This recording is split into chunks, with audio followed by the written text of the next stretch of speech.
We're not leaving. We're not finished. Direct quotes from President Trump on the Iran war. Here's another one. We have no interest. That one about renewed diplomatic efforts. Here's another quote. We have the outbreak under control. That is HHS Secretary RFK Jr. on the parasite-driven intestinal sickness ravaging at least 5 states. A former FDA commissioner breaks down the federal response thus far. It is crunch time for the House as a battery of bills face nail-biter votes. Former Republican, now independent Kevin Kiley of California diagrams the dicey legislative terrain.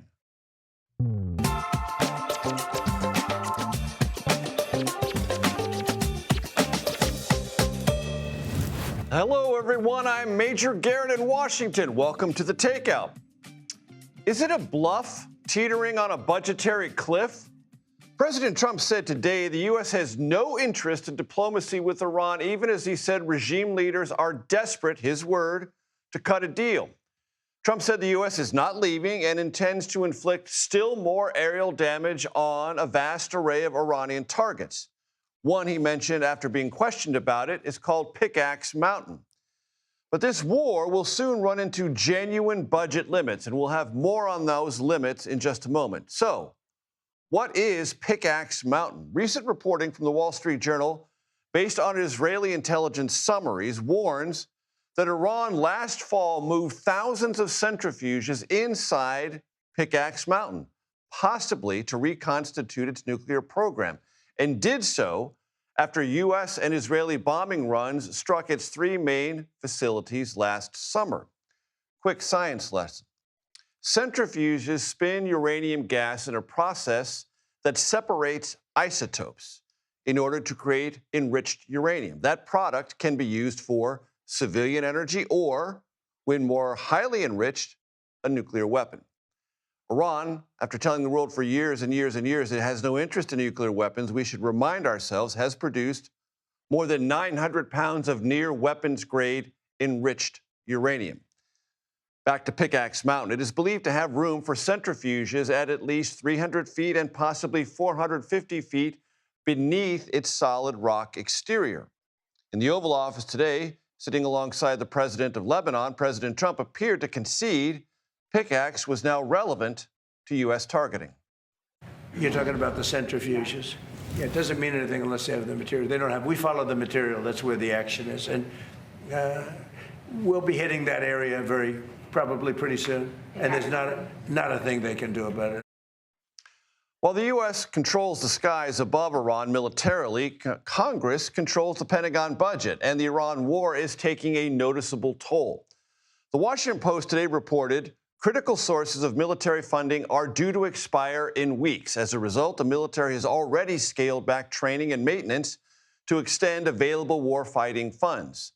Trump has asked Congress for $67 billion to cover Iran war costs. The fate of that request is uncertain. During testimony on behalf of that emergency war funding, protesters interrupted Defense Secretary Pete Hegseth. $1.5 trillion.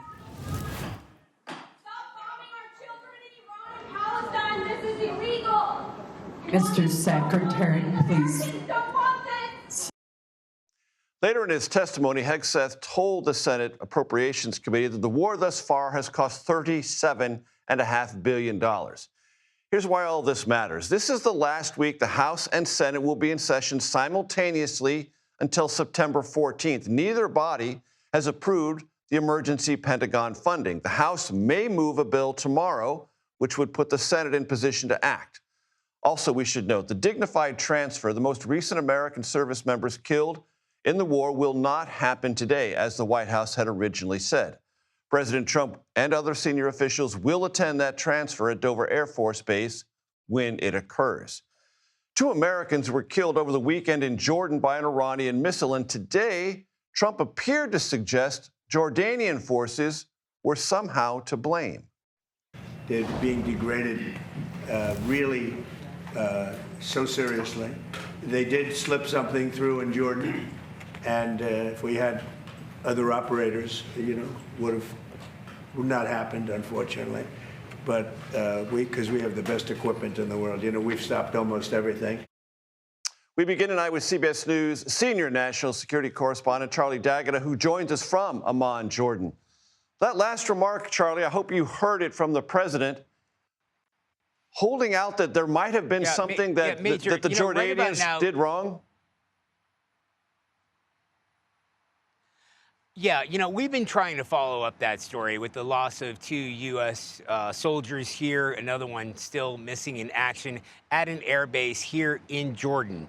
And we spoke to analysts who tell us that when you look at the kind of robust fortifications and anti-missile defenses that you would have in places like Kuwait, established U.S. bases, and in Bahrain, which is the headquarters of the U.S. Navy's Fifth Fleet, what they have here in Jordan isn't anywhere near that amount of air defenses. So when President Trump is possibly suggesting that it wasn't U.S. air defenses, but perhaps Jordanian air defenses that let down those missiles that were coming in, that is a criticism for this country. But we're not looking at the same scale of air defenses.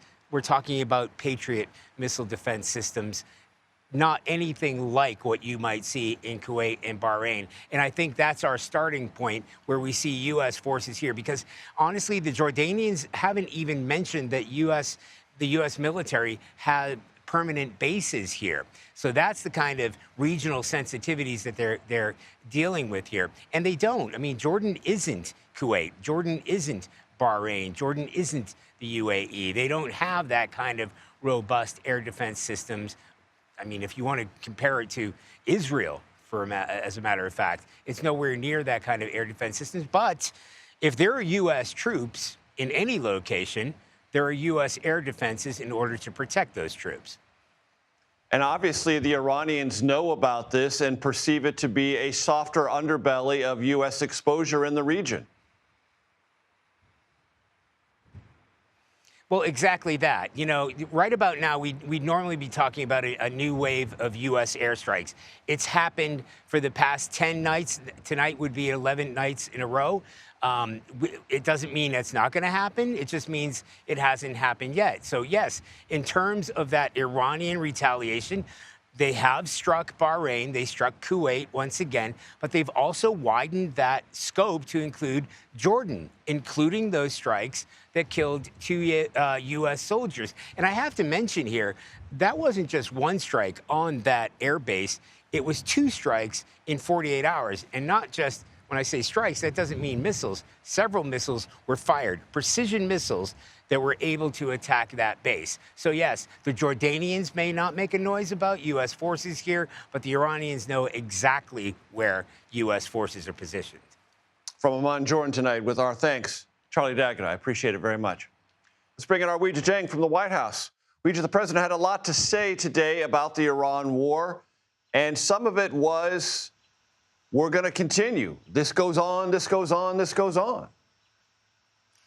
That's right, Major. President Trump says that they are just getting started, and he sent the message that if Iran does not behave in the way that he wants to, there is a lot more severe consequences to have to pay. You see him right there. He was hosting the president of Lebanon, who was really lobbying for President Trump to apply more pressure to Israel and its Prime Minister Benjamin Netanyahu to withdraw troops from southern Lebanon. But Major, in terms of Iran, he had this to say when it came to what more could be in store. If we left today, it would take them decades to rebuild, and I don't believe they could ever rebuild. And honestly, they haven't seen anything yet. We've been nice. We've been nice. But, Major, it's not just the U.S. that has been launching strikes. For 10 straight days now, it has been quite the back and forth. And Iran doesn't appear to show any signs of stopping. Today, the president also said that even though that's true, Iran wants to end this very badly. He said you don't know what they're saying behind the scenes and that they are desperate for the fighting to stop, Major. How should we understand the visit of the Lebanese president and what the administration is trying to accomplish there to diffuse some of the hostility from Iran that occurs there via Hezbollah? Well, Lebanon and Israel entered a framework of an agreement last month that is supported by the U.S. In fact, the U.S. helped to broker it, and now they want to help implement it. The problem, Major, is that whether Israel leaves Lebanon hinges on the disarmament of Iranian-backed Hezbollah. And Hezbollah has been very vocal to say that is simply not going to happen. And so that is a very difficult situation. And the president said today to President Allen of Lebanon that he would be willing to personally speak with Hezbollah and try to engage them in this framework. So even though Israel is withdrawing some troops, the fact of the matter is, with that missing piece of the militant group that they're trying to break apart, not being part of these conversations and the framework, Israel has said their security forces are not going anywhere. But certainly the president will continue this fight to apply pressure. He obviously wants to be able to say that he helped with, the end of that conflict, Major. Long history of the Lebanese military being unable to dislodge Hezbollah from southern Lebanon. Weijia Jiang, North Lawn of the White House. Thanks so much. Matthew Kroenig joins me now. He's a non-resident senior fellow with the Atlantic Council Scowcroft Center for Strategy and Security. He served in the Department of Defense and Intelligence community during the George W. Bush, Obama, and Trump administrations. He's well read in on this, ladies and gentlemen. Matthew, great to see you as always. Thanks so much. Great to be back. A broad question. Where are we with this? How do you assess what you've heard the last couple of weeks? Yeah, well, I think it's good to remind people why this started. Iran's had this illegal nuclear program that the United States wanted to degrade and prevent Iran from building nuclear weapons. And then we're also concerned that Iran was essentially following the North Korea strategy of building up a conventional deterrent that would make it impossible for a country to intervene in the future. Once it had something. Once it has, I think the plan was to build up that conventional capability, rebuild the nuclear program, and then threaten to hold the region at risk with conventional power. And so that was why we needed to degrade the conventional military power starting in February. But where are we now? I think President Trump and the United States really would like a negotiated settlement to this, but the Iranians are dug in. And the key sticking point is the Strait of Hormuz. They're insisting they control the Strait of Hormuz, an international waterway. That's obviously unacceptable to the United States. And so the only real options now are to give up, which is unacceptable, or to escalate. And I think we see the president escalating. From your vantage point, was the asymmetric use of the Strait of Hormuz by Iran as a point of leverage predictable? Yes and no. Yes, when I worked on the Iran desk at the Pentagon 15 years ago, we worried about Iran closing the Strait of Hormuz. But really the scenarios we thought about were using mines to essentially close the Strait of Hormuz to everyone. The way Iran is using drones and new technology is essentially to threaten its enemies, but to allow friendly shipping to come through, I think, was creative. And that's really the problem. It's not that Iran is physically controlling the strait. As long as it has drones and is threatening to target enemy shipping, insurers in London and commercial shipping companies aren't willing to send ships through. Two questions. When the American public hears the president say it would take them decades to rebuild, and I don't even think they could rebuild. He's talking about their nuclear ambitions. Most Americans would say, well, then let's leave. Why not? I mean, if it's decades, we've more or less solved the problem for the foreseeable future. What are we hanging around for? Yeah. Well, that is the most important threat that Iran posed, and I think the president's right that their nuclear program has been significantly degraded. It will take them time to rebuild. The main problem now is Iran, again, is asserting control over the Strait of Hormuz. It's an international waterway. Something like 30% of the world's oil used to flow through there. And so imagine the precedent that sets. Does China say countries can't go through the South China Sea or we're going to tax them? Or Malaysia or Singapore say they can't go through the Malacca Straits. So there are bigger principles of international law. And it matters to the average American because it matters to their pocketbook. And no doubt. And when you hear me describe, based on the Wall Street Journal reporting and other reporting, this place called Pickaxe Mountain, and Israeli intelligence summary saying maybe centrifuges are moving in there. It's hardened. It's way below ground. President says, well, all you care about is the highly enriched uranium. Fact check, true. But what should we make of all this? And why haven't those places, Matthew, been on the perpetual target list since this all got started February 28th. Yes. Well, the main facilities for Iran's nuclear program going back more than a decade were these 4 key facilities that were destroyed last summer in Midnight Hammer. And so I think Pickaxe Mountain was something of a backup plan. And so it was a hole essentially in the side of a mountain. And it wasn't until last fall, after the Midnight Hammer strikes, that Iran started moving the nuclear equipment, the centrifuges, into that facility. And so suddenly now it's a facility of interest. And so I do think it makes sense for the United States to put that on the target list as we resume bombing. And you're right, it is a hard and deepened facility. But people said the 4 facilities that were hit last summer were also hardened and deepened, but they weren't so hard and deep that they could get out of the reach of the U.S. military. Matthew Kronig, I appreciate your time as always. Thank you so very much. Thank you. Turning to Capitol Hill, lawmakers, lots of questions for Defense Secretary Pete Hegseth and the Chairman of the Joint Chiefs of Staff, Dan Kane, over the cost and the prosecution of the war with Iran. Our Caitlin Huey-Burns joins us now from Capitol Hill. Caitlin, what do we hear?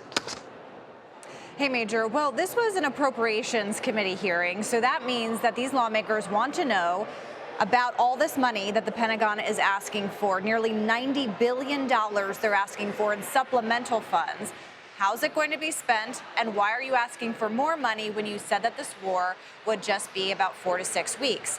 Now, the big headline coming out of this is that so far this war has cost $37.5 billion to date. That's what Hegseth told lawmakers.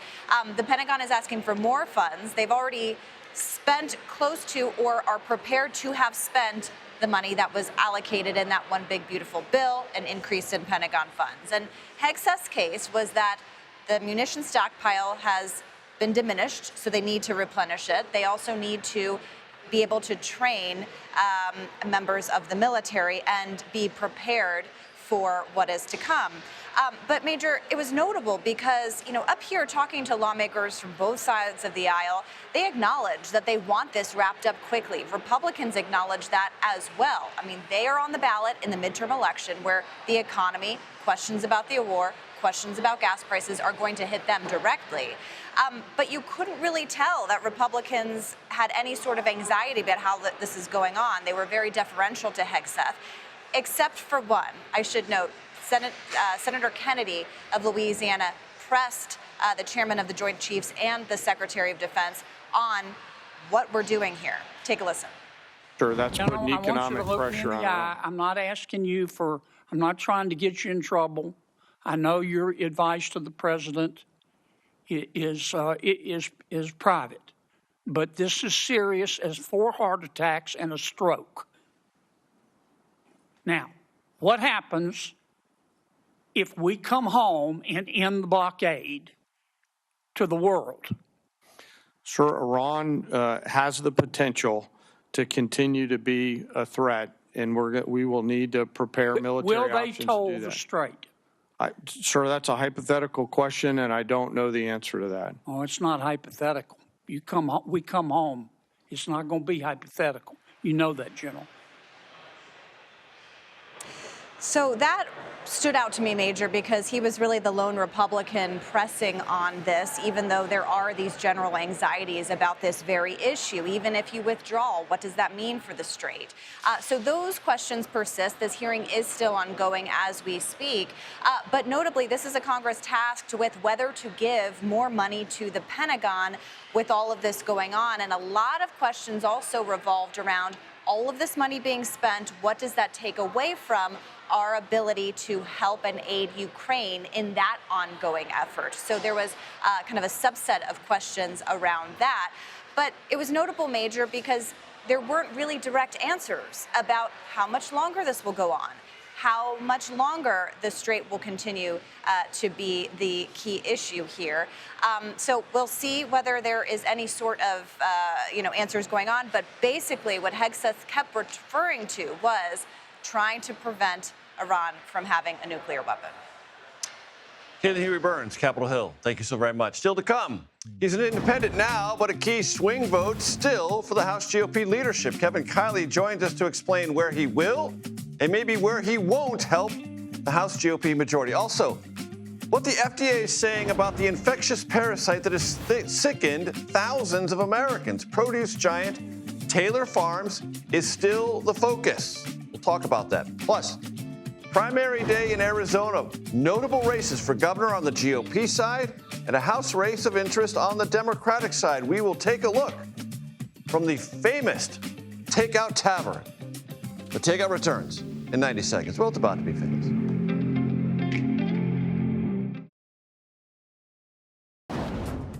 Welcome back to Takeout. Look, I know it's a cliche to say it's crunch time for the House Republican majority. What week isn't a crunch time for the House Republican majority? The margins are so narrow, lots of legislative items, but this week really is. Lots of bills that are pending. Kevin Kiley joins us now from Capitol Hill. Former Republican, he's an independent, but he still votes procedurally and otherwise with Republicans more often than not. Congressman, great to have you with us. Thanks for joining us. So the first item of business I want to ask you about, $67 billion request from the Pentagon to replenish depleted and soon to expire funding for this war. You in favor of that? Do you think it's going to pass in the House tomorrow? Well, I've said that we need to fund our troops, of course, but this is not the way to do that. I've made it very clear that going down this path of budget reconciliation, which is by definition a strictly party line process, is not the way to provide additional funding in a way that will assert Congress's Article 1 authority and ultimately facilitate an end to this conflict on acceptable terms. So I'm very skeptical about the reconciliation process itself. The way this has been set forward is not designed to have the sort of intense congressional involvement and scrutiny and oversight that I think is needed at this point. So I'm disappointed that this is how it's played out. You're going to vote no? I'm very unlikely to support it. You know, I'm always open to arguments on either side and to new evidence as it comes forward. But at this point, based upon what I said from the outset, it's very unlikely this is something that I'll support. Because to your point, Congressman, if you use reconciliation and the legislative language arrives pretty late in the process, as it has, it's essentially a jam job for everyone in the body, up or down, and you don't have a lot of oversight or scrutiny of the underlying budget or reasons behind it. That's why you're angry. That's right. And even beyond that, this is really Congress's opportunity to be involved in ending this conflict to the extent that we should have been involved since its beginning, because that is the power of Congress. That's our most important power, is the power of the purse. And so, yes, the administration is coming to Congress saying that we need funding. And so Congress can say, okay, we will provide funding for X, Y, and Z, but not for A, B, and C. Or we're going to provide funding with this limitation. Or we're going to provide funding, for example, for the sort of negotiations and outreach to the Gulf states and other allies that I think we need in order to make any agreement and peace here more durable. The fact that Congress is missing that opportunity, I think, is very unfortunate. So let's dig into this a bit deeper. If you're a no, Thomas Massie is a no. That might mean other Republicans are a no. And if this thing goes down, there's no Senate vehicle to take up. The House is due to leave town later this week and not return until late in August. This could go unresolved for all of the remainder of this break. Is that right? Well, what should happen is we should then have a bipartisan product, because I absolutely think we need to assure that we replenish the stockpiles that have been depleted. And I know that folks on both sides of the aisle think that, believe that. But, you know, we need to come up with a number that makes sense and uses of those funds that make sense, because Americans don't want this thing to keep dragging on and on and on. I think Americans are tired of the whiplash and this high wire act, this ad hoc, we're having an agreement this day, but then we're back to bombing the next day. I think people understand that, you know, it's very difficult to reach a resolution where you're dealing with a regime like the Iranians. But we can't have this continue to drag on indefinitely. And I think that the way that we make progress towards bringing it to an end, while assuring we get the Strait of Hormuz open and we assure Iran never gets a nuclear weapon, is to have Congress involved in a bipartisan way. But you know the White House wants this reconciliation vehicle because it also wants the so-called SAVE Act. It wants all of those things and is basically defying members of Congress like you to say no and take the wrath of the White House and possibly the MAGA base. I know that's less important to you than it used to be. Well, this is something that I have an issue with as well. I think when we're dealing with funding our troops, vital national security objectives, it shouldn't be tossed in with some other unrelated legislation. We should be considering this on its own terms. What sort of funding at this moment will protect our troops, will give us the best opportunity to wind this conflict down while achieving the important objectives of opening the Strait and ensuring Iran doesn't get nuclear weapons. Bringing in extraneous legislation, I don't think advances that goal at all. So before I let you go, do you think all this, carefully crafted by the House Republican leadership and the Speaker, Mike Johnson, is going to come and collapse on the floor tomorrow and Thursday? You know, Major, I don't know that I want to be in the prediction business. The House has surprised in ways both good and bad many times so far this year. But I will say it is unfortunate that we're having so much that is coming to a head in 1 week. I mean, we had many prior weeks where the House was sent home early because of dysfunction. We had the longest government shutdown in U.S. history where the House wasn't here for 7 consecutive weeks. So I don't really think this is a good model for how the legislative process should work. But that being said, we do have a number of important items that are up this week. So I hope that the House can rise to the occasion and legislate in the interest of the American people. If it doesn't, it'll be dysfunction with a capital D. Congressman Kevin Kiley, independent of California. I appreciate the time. Thank you. Coming up, former President Biden is trying and not succeeding at his attempts to block the release of tapes his biographer recorded more than a decade ago. You remember that story? Where that legal battle stands, when we come back, you're watching and, as always, enjoying the Takeout.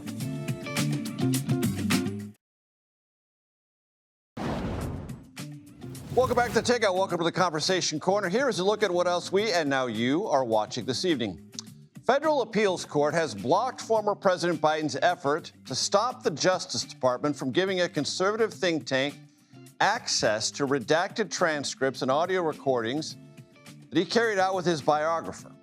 These documents and recordings date back a decade ago, 2016 to 2017. That's around the same time Special Counsel Robert Hur, I know you remember this, looked in to Biden's handling of government documents, sensitive ones, while he was serving as vice president.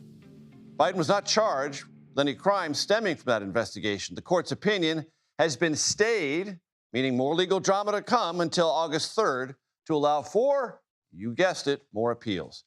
A powerful storm system is causing and has caused significant disruptions at airports across the Northeast. Today alone, more than 1,600 flights were canceled, nearly 4,000 delayed. Since Saturday, roughly 4,000 flights have been canceled. And yes, it's not really important, but those of us here on the Takeout are much aware of these problems. Airports in New York City, Philadelphia, Washington, D.C., and Atlanta, and Boston have been hardest hit. We here at the Takeout have felt it. The southern United States are bracing, by the way, for bad weather of its own.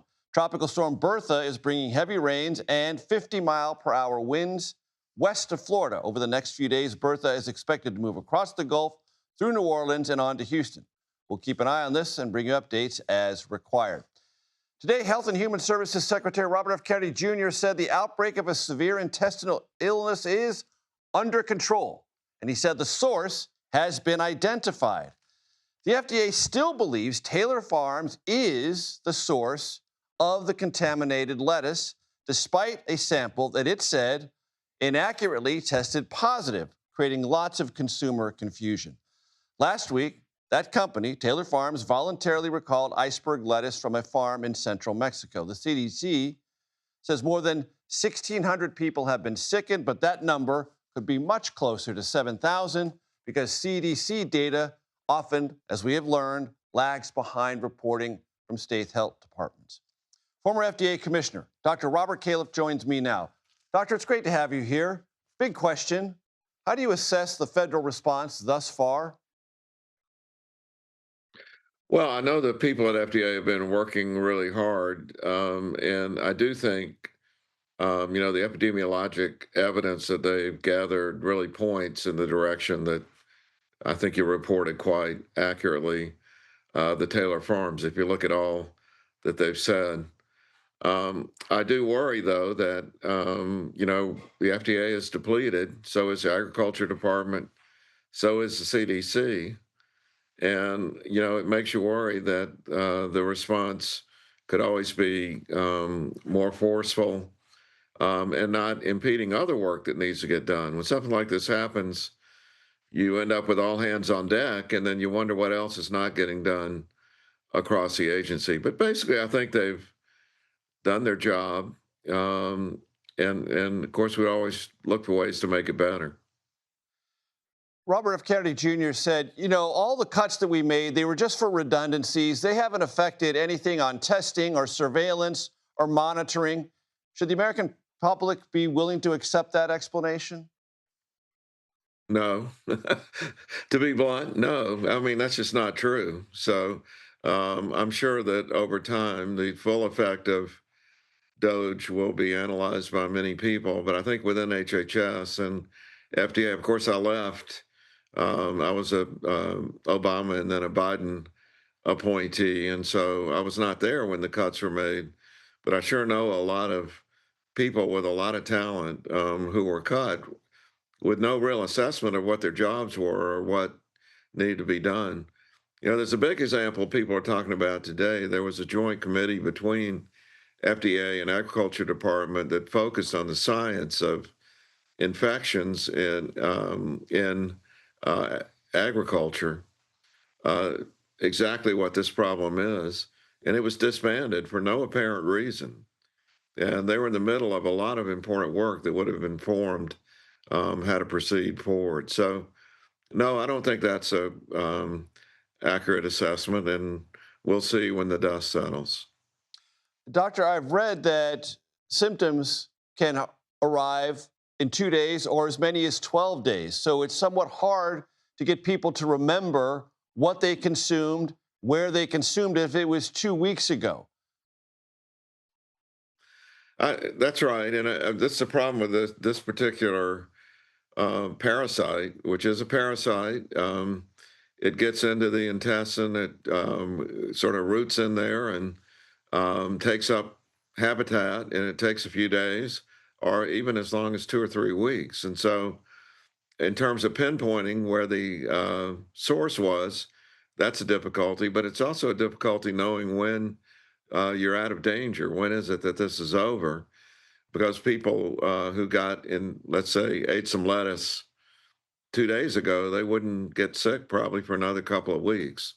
So we still got a ways to go here to get this sorted out. Should also point out, and this was noted in the FDA communications, every summer there's some cyclospora. I mean, this isn't a parasite that's abundant in nature. And so we have these small outbreaks every year, not a big one like this. This is quite unusual. But there are probably some other small outbreaks that are going on simultaneously, like would happen every summer. So we've got to keep that in mind, too, as we look at the numbers. Dr. Robert Califf, former FDA commissioner, I appreciate your time and expertise very much. Thank you, sir. Thanks. Good to be with you. Coming up next, 2 Republican congressmen seek the nomination for Arizona governor. We'll break down those primaries and look ahead, of course, to November. You're watching The Takeout.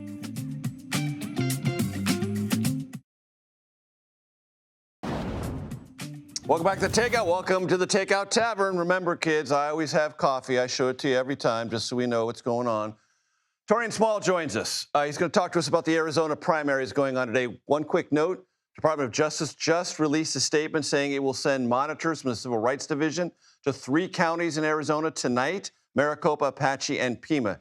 Talk about the races going on in Arizona, Torian. Yeah, I mean, just on that, I think it's quite striking. And the idea behind it, according to the government, is that they just want to ensure transparency. That certainly would inspire confidence among Democrats who have claimed that the president is trying to tip the scales and potentially, intimidate voters from coming to the polls. As it relates to some of the races we're watching, we've got to start at the top, right? The governor's race. Katie Hobbs, she, defeated Carrie Lake in that race and made a case for this centrist, moderate Democrat. She she's now potentially facing Andy Biggs, who was a former House Freedom Caucus chair, current congressman, and also another congressman in David Schweikert. Yeah. Andy Biggs has the president's endorsement. Yes, which is a major thing for him. I think the case that she could make come November is that this is a rehash of a previous race. This is far-right figure versus a centrist Democrat. Andy Biggs is another Carrie Lake. Exactly. Andy Biggs, though, is trying to talk more recently that he knows how to get things done. He can work in a bipartisan way, which is an odd maneuver for someone so deeply rooted in the MAGA world. Certainly. He's trying to make the appeal broader, right? He can't just have Republicans get him across the finish line, even though some data shows that, Republicans are outpacing when it comes to registration. Whether or not that will affect turnout on an all-presidential year. Trump won Arizona big in 2024. What about House races on the Democratic side? Yeah, CD1, Schweikert jumping out of his respective race now creates a toss-up situation. In a pretty competitive district, he won narrowly last cycle, and one of his opponents from that cycle, or his opponent from that cycle, Amish Shah, is running again. I think what's notable here is that the DCCC isn't backing him, even though he came really close that time around.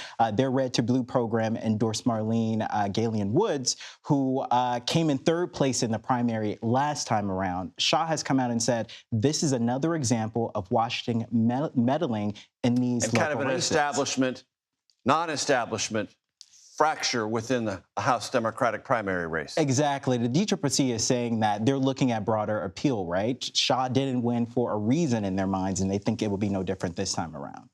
And obviously, turnout is a big factor tonight. And with this Department of Justice thing, we will see how it plays out. Does it create an atmosphere of belief and confidence, or one of intimidation and backing off? We'll find out when the results come in. Torian Small, thanks for joining me here at the Tavern. Great to have you. Coming up, the Republican Party has a lot more cash on hand than Democrats. I mean, a lot. We'll get into it when we come back, when we have our political panel, next on The Takeout.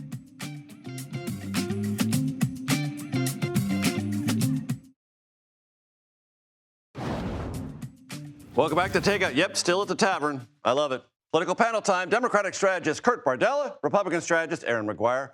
They co-host, by the way, Party Lines podcast. Isn't that fun? We do. We clearly don't spend enough time. Already on Party Animals. All right. Graphics department, bring these up.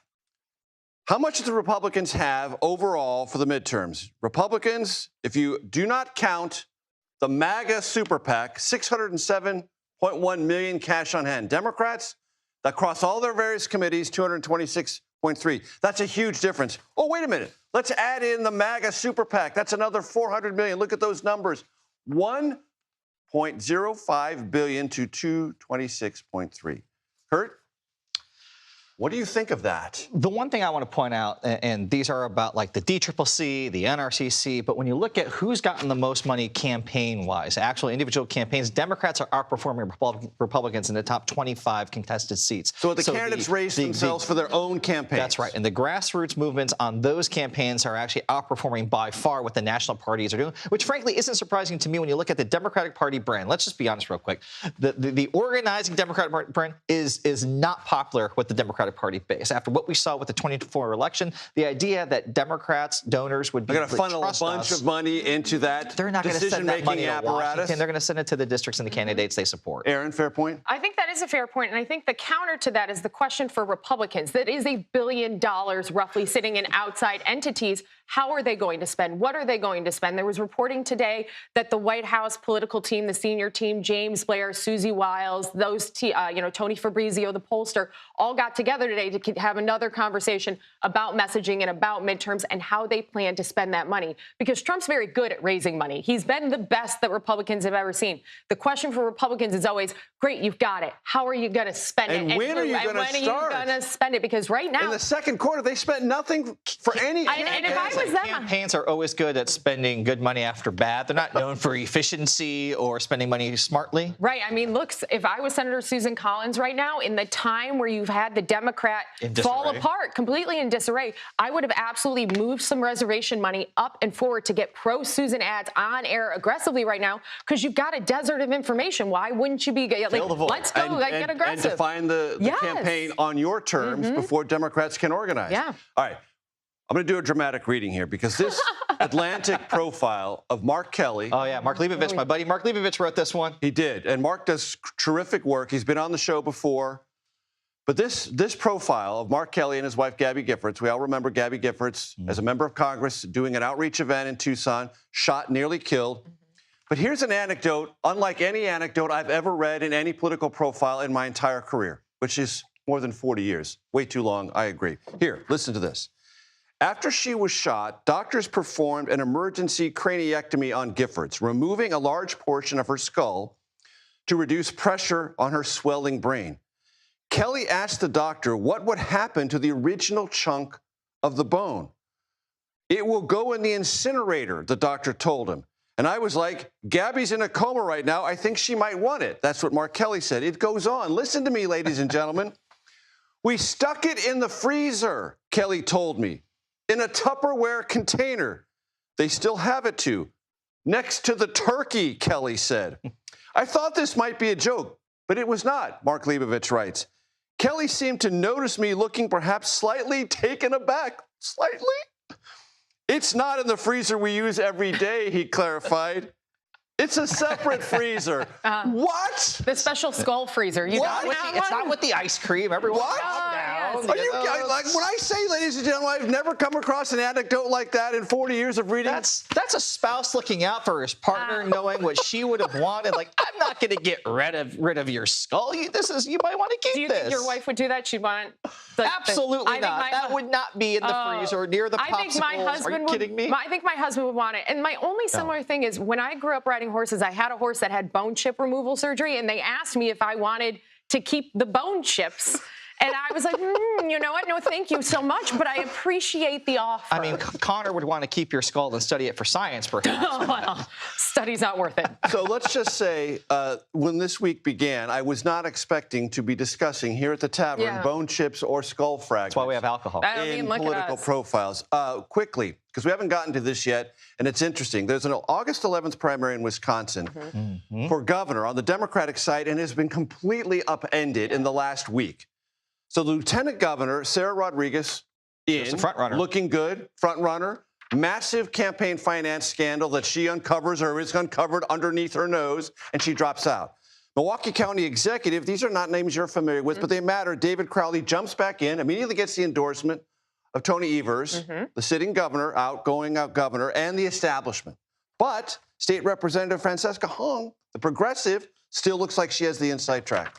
Yeah, what you're seeing here is what I call the Graham Plattner effect. All of a sudden, Democrats in a lot of different places, Michigan, Wisconsin, are going, these far-left candidates may not cut it outside of New York City or California, and if we allow them to take these nominations in places like Michigan, in places like Wisconsin, we will lose those seats. We will not be gaining ground. We'll be losing ground. And then one of the most favorable electoral environments you could possibly ask for, Democrats are close to snatching defeat from the jaws of victory. So they're trying to run more establishment candidates. I know establishment's a bad word, but trying to run But they got like candidates. They've got a very short window to try to do that. Aaron? Well, also, when you look at Wisconsin, Crowley coming back into this race between Mandela, Barnes here, he's almost like a killjoy here because he's taking away the vote, splitting that, which is going to make Hong stronger in the long run, not weaker. And Wisconsin is a purple state, but it has a progressive base and has for decades. You can go back to Scott Walker, Act 10, taking over the Capitol in 2011 when people moved in for months in Wisconsin. So this is a purple state at its core. I've done multiple cycles there.